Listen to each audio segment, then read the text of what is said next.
الحمد لله حمدا كثيرا طيبا مباركا فيه.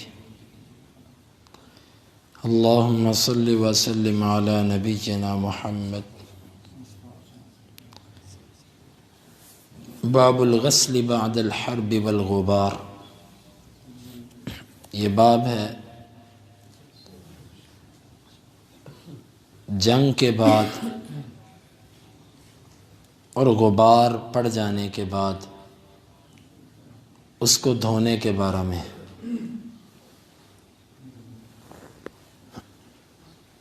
امام بخاری کہتے ہیں کہ ہمیں بیان کیا محمد نے، وہ کہتے ہیں ہمیں بیان کیا عبدہ نے ہشام بن عروہ سے، وہ اپنے والد عروہ سے، وہ اپنی خالہ عائشہ رضی اللہ عنہ سے، ان رسول اللہ صلی اللہ علیہ وسلم لما راجع یوم الخندق، اللہ کے رسول صلی اللہ علیہ وسلم جب خندق کے دن واپس لوٹے، ووضع السلاح، اور آپ نے اسلحہ اتارا، واغتسل، اور آپ نے غسل کیا، ارادہ کیا، فاتاہ جبریل، آپ کے پاس جبریل آئے، وقد عصب رأسہ الغبار، اور یقیناً ان کے سر پر غبار چھائی ہوئی تھی. فقال وضعت السلاح، جبریل کہنے لگے آپ نے اسلحہ اتار دیا. فواللہ ما وضعتہ، اللہ کی قسم میں نے تو ابھی تک نہیں اتارا. فقال رسول اللہ صلی اللہ علیہ وسلم فأین، آپ نے فرمایا پھر کدھر؟ قال ہا ہنا، ادھر. وأومأ إلى بنی قریظہ، اور بنو قریظہ کی طرف اشارہ کیا. قالت فخرج الیہم رسول اللہ صلی اللہ علیہ وسلم، اللہ کے رسول صلی اللہ علیہ وسلم ان کی طرف نکل گئے. اس حدیث میں امام بخاری جو مسئلہ ثابت کرنا چاہتے ہیں وہ یہ ہے کہ بعض لوگوں کا نظریہ یہ ہے کہ اللہ کے رستے میں اگر غبار پڑ جائے، مٹی لگ جائے کسی عضو پر، کسی حصے پر، تو اس کو جھاڑنا نہیں چاہیے تاکہ وہ نشانی کے طور پہ، دلیل کے طور پہ باقی رہے. اسے صاف نہیں کرنا چاہیے. اگر آپ صاف کر دیں گے تو پھر آپ کی وہ نشانی ختم ہو گئی. امام بخاری ان پر رد کرنا چاہتے ہیں کہ یہ بات درست نہیں ہے، بلکہ غبار کو صاف کرنا اور ایسی چیزوں کو اپنے سے ہٹانا یہ تو صفائی میں آتا ہے، اور صفائی تو اللہ کو پسند ہے. دلیل کے طور پر یہ پیش کیا کہ اللہ کے نبی صلی اللہ علیہ وسلم جس وقت غزوہ خندق سے واپس لوٹے تو آپ غسل کرنے کے لیے گئے، تاکہ اتنے دن انتظار کی وجہ سے جو غبار اور جو کوئی جسم کے اوپر اثرات ہیں کپڑوں پر، ان کو دھو لیا جائے. تو اگر یہ نشانات باقی رکھنا ہوتا، مستحب ہوتا، تو اللہ کے نبی صلی اللہ علیہ وسلم غسل نہ کرتے. تو اللہ کے نبی صلی اللہ علیہ وسلم کا غسل کے لیے جانا اس بات کی دلیل ہے کہ جو عمل کیا ٹھیک ہے، اس کے بعد اگر غبار پڑی رہ گئی تو اس کو صاف کرنا چاہیے تاکہ صفائی ستھرائی رہ سکے.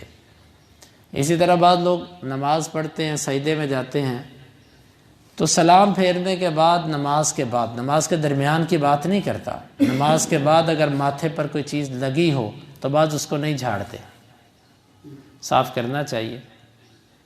بالوں کو کوئی چیز لگ جائے اسے صاف کرنا چاہیے. ہاں، نماز کے اندر یہ عمل نہ کرے کیونکہ یہ نماز کے آداب کے منافی چیز ہے. نماز کے بعد اس کو صاف کر لیں تو اللہ کے ہاں آپ کا اجر لکھا گیا. ہاں، اگر کوئی نشانی ایسی ہو جس سے صفائی ستھرائی کا تعلق نہ ہو تو اس کو آپ باقی رکھ لیں، لیکن جو چیز صفائی ستھرائی سے تعلق رکھتی ہے اس کو بطور نشانی باقی رکھنا درست نہیں ہوتا کہ آپ صفائی ہی نہ کرو اس کی وجہ سے. یہ ہے امام بخاری رحمہ اللہ کی مراد. واقعہ اس طرح ہے کہ غزوہ خندق جب ہوا تو سارے عرب کے قبائل ایک طرف تھے. یہود کے دو قبیلے بنو نذیر اور بنو قینقاع جن کو جلا وطن کیا جا چکا تھا وہ بھی عرب کے ساتھ تھے، بلکہ وہ بھڑکانے والے تھے جنگ. یہ سب مدینے پر حملہ آور ہوئے کوئی 10,000 کا لشکر لے کر، اور مدینے کی چھوٹی سی آبادی جس کی آبادی اس 10,000 کا آدھا بھی نہیں تھی.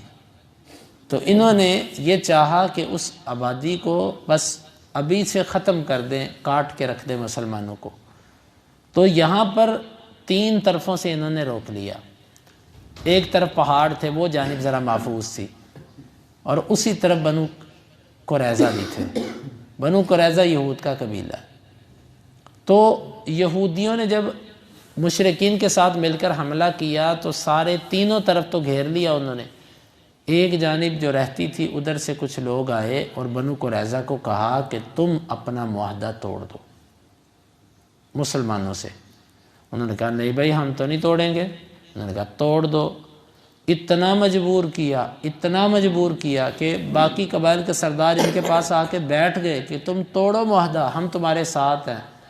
اور وہ بھی یہودی تھا، اس کو ڈر تھا کہ اگر بات نہ بنی تو کل میرا کیا بنے گا. اس کو کہنے لگے ہم تیرے ساتھ، تیری مار ہم کھائیں گے، اگر کچھ ہوا تو ہم یہاں پر تیری جنگ لڑ کے جائیں گے، تم معاہدہ توڑ بس. بس اس نے اعلان کر دیا کہ میرا مسلمانوں سے معاہدہ نہیں. اور جو ایک جانب محفوظ تھی ادھر سے بھی مسلمان غیر محفوظ ہو گئے. مسلمانوں کے پیچھے بچے، عورتیں گھروں کے اندر خالی، اور وہ جانب بھی غیر محفوظ ہو گئی. دشمن بن گئے نا وہ بھی. اللہ کے نبی صلی اللہ علیہ وسلم کو سخت صدمہ پہنچا اس بات کا. اب چاروں جانبیں مدینے کی ننگی ہو گئی. 3 جانبوں سے تو آپ نے خندق کھود رکھی تھی صحابہ کرام کے مشورے پر، اور اس جانب تو کچھ بھی نہیں تھا. بہرحال اللہ تعالیٰ نے مدد کی. اللہ تعالیٰ نے ایسی آندھی چلائی، ایسی ہوا چلی کہ جس نے مشرکین کے بندھے ہوئے جانوروں کے رسیاں تڑوا دی، وہ بھاگ گئے. ان کی جلائی ہوئی آگیں بجھ گئیں، اور ان کی چولہوں پر رکھی ہوئی ہنڈیاں الٹ گئیں، اور سردی شدید کی پڑی کہ یہ سردی اور تیز آندھی کے آگے ٹک نہ سکے. تو یہ ذلیل و رسوا ہو کے سب واپس چلے گئے. مسلمانوں کو اللہ تعالیٰ نے محفوظ رکھا. یہ تو سب جب ناکام ہو کے چلے گئے تو آپ کو پتہ شیطان تو گناہ کرواتا، اور گناہ کرنے کے بعد کہتا ہے اب تو جان اور تیرا گناہ جانے. اب بنو قریظہ سے اس نے عہد شکنی کروائی. اب یہ سب کے سب بے ایمان عہد شکنی کروا کے بنو قریظہ سے خود اس کو کہتے ہیں بس ٹھیک ہے ہم جا رہے ہیں، اب تو جان اور محمد جانے صلی اللہ علیہ وسلم. تو اللہ کے نبی صلی اللہ علیہ وسلم جنگ ختم ہوئی، گھر پہ آئے. آپ نے اسلحہ اتارنے کے لیے، کپڑے بدلنے کے لیے، غسل کرنے کے لیے آپ جا رہے تھے. جبریل آئے. جبریل کے سر پہ غبار پڑی ہوئی تھی جنگ کے اندر، خندق کے اندر مسلمانوں کے ساتھ مدد کی وجہ سے. آپ نے فرمایا کہ جبریل آپ کیسے؟ کہا اللہ کے رسول آپ نے اسلحہ اتار دیا؟ ہاں. ہم نے تو نہیں اتارا ابھی. فرمایا پھر کیا حکم ہے؟ فرمایا حکم ادھر چلیں. کدھر؟ بنو قریظہ کی طرف. تو اللہ کے نبی صلی اللہ علیہ وسلم، اللہ اکبر، یہ ہوتی ہے اللہ کے لیے اطاعت. یہ نہیں کہا کہ ابھی تھکے آئے ہیں، جسم ٹوٹے ہوئے ہیں، بڑی پریشانی رہی ہے، بڑی نفسیاتی اور بڑا دماغی تناؤ رہا ہے ہمارا، کیونکہ یہ جنگ اعصابی جنگ تھی. عام جنگوں سے یہ جنگ سخت تھی، کیونکہ عام جنگوں کے اندر تو جب ہاتھا پائی ہو گئے تو بس جو ہونا تھا ہو گیا. لیکن وہ جنگ جس میں دشمن بھی سامنے ہے اور آپ بھی سامنے ہیں، اور دشمن کی تعداد آپ سے 10 گنا زیادہ اور آپ تھوڑے سے ہیں، اور آپ کو اپنے بچوں اور اپنی بیٹیوں اور اپنی بیویوں کی عصمتوں کا بھی ڈر ہے کہ دشمن اگر ادھر آ گیا تو وہ بھی محفوظ نہیں رہیں گے. اللہ نے قرآن میں جو اس کا منظر کھینچا نا غزوہ احزاب کا، ایسا منظر کسی اور غزوے کا نہیں ہے. یہ بڑی اعصابی جنگ تھی، بڑی سختی تھی اس کے اندر، سخت تھکاوٹ ہوئی. لیکن حکم ہوا کہ چلے بنو قریظہ کی طرف. آپ نے کہا چلو. اسی وقت چل پڑے اور جا کر بنو قریظہ کو پھر ان کا محاصرہ کیا. انہوں نے کلے بند ہو گئے، محاصرہ کر لیا. پھر وہ کہنے لگے، کلوں پر چڑھ کر کہنے لگے کہ ہم سعد بن معاذ کے فیصلے پر اترتے ہیں. سعد بن معاذ یہ انصار کے سردار تھے، اور دور جاہلیت کے اندر بنو قریظہ کے دوست رہے تھے. بنو قریظہ کا قبیلہ اور ان کا قبیلہ آپس کے اندر دوست تھے. جنگیں اکٹھی ہوتی تھیں اور ہر خوشی غمی میں شریک ہوتے تھے. کہا ہمارا دوست سعد بن معاذ جو ہمارے بارے میں فیصلہ کرے گا وہ قبول ہے. آپ نے فرمایا ٹھیک ہے، سعد کو بلا لو. سعد رضی اللہ عنہ کو غزوہ خندق کے اندر رگے اکھل کے اندر تیر لگا تھا. تو سعد رضی اللہ عنہ کو بلایا. وہ سواری پر آئے، لائے گئے. تو جب آئے اللہ کے نبی صلی اللہ علیہ وسلم نے فرمایا سعد یہ قوم تیرے فیصلے پر منتظر ہے.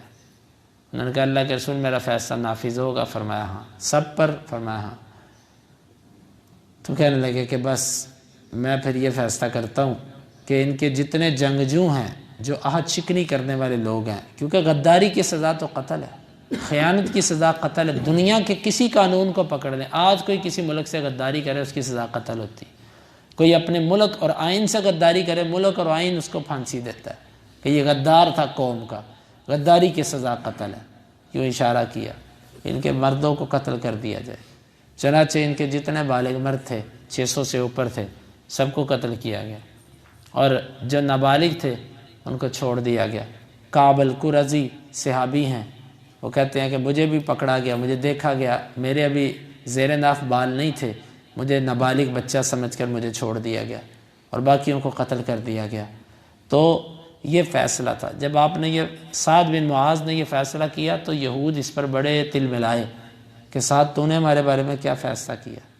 سعد نے کہا آج سعد کو فیصلہ کرنے میں کوئی کسی ملامت گر کی ملامت نہیں روکے گی۔ اتفاق دیکھیں کہ سعد نے یہ فیصلہ کیا، اسی وقت ان کا خون زیادہ بہا اور فوت ہو گئے۔ اس سے پہلے اللہ سے دعا کی تھی کہ اللہ جب تک تو ان غداروں کا مجھے انجام نہ دکھائے تو انہیں مجھے موت نہیں دینی، چنانچہ اللہ نے انجام دکھایا، موت آ گئی۔ آپ نے فرمایا سعد تو نے وہ فیصلہ کیا ہے کہ جو فیصلہ عرش پر اللہ رب العالمین نے کیا تھا، اللہ کا فیصلہ تو نے کیا۔ آپ کا چہرہ لہلہا اٹھا سعد کے فیصلے پر، اور سعد جب فوت ہوئے یہ وہی سعد ہے جن کے بارے میں اللہ کے نبی نے فرمایا تھا اہتز لہ عرش الرحمن، سعد کی موت پر اللہ کا عرش بھی ہلا۔ یہ وہی سعد ہے کہ جن کے جنازے پر فرشتے آئے تھے اور جن کا جنازہ فرشتوں نے اٹھایا، اتنا ہلکا جنازہ تھا اس سعد کا۔ تو یہ واقعہ ہے مختصر، یہاں سے استدلال یہ ہے کہ اللہ کے نبی صلی اللہ علیہ وسلم غبار اور اپنے جسم سے آلودگی دور کرنے کے لیے غسل کرنے کے لیے تشریف لے جا چکے تھے، لیکن اللہ کے حکم کی تعمیل دیکھیں، حکم ہوا کہ وہاں پر جانا ہے تو چل پڑے، اور اس سے یہ بھی معلوم ہوا کہ اللہ کے فرشتے بھی مومنوں کے ساتھ جنگوں میں شریک ہوتے ہیں، اور وہ بھی یوں ہی ان کے اوپر بھی وہی غبار اور وہ چیزیں ان کے ساتھ ان سے بھی دوچار ہوتے ہیں جن سے بنو آدم ہوتے ہیں۔ اللہ رب العالمین سے دعا ہے کہ اللہ تعالی ہمیں ان آیات کو، ان احادیث کو سمجھنے کی اور ان کے تقاضوں کو پورا کرنے کی توفیق عطا فرمائے۔ اللہم انفعنا بما علمتنا وعلمنا ما ينفعنا وزدنا علما وآخر دعوانا ان الحمد للہ رب العالمین۔ حدیث نمبر 2813۔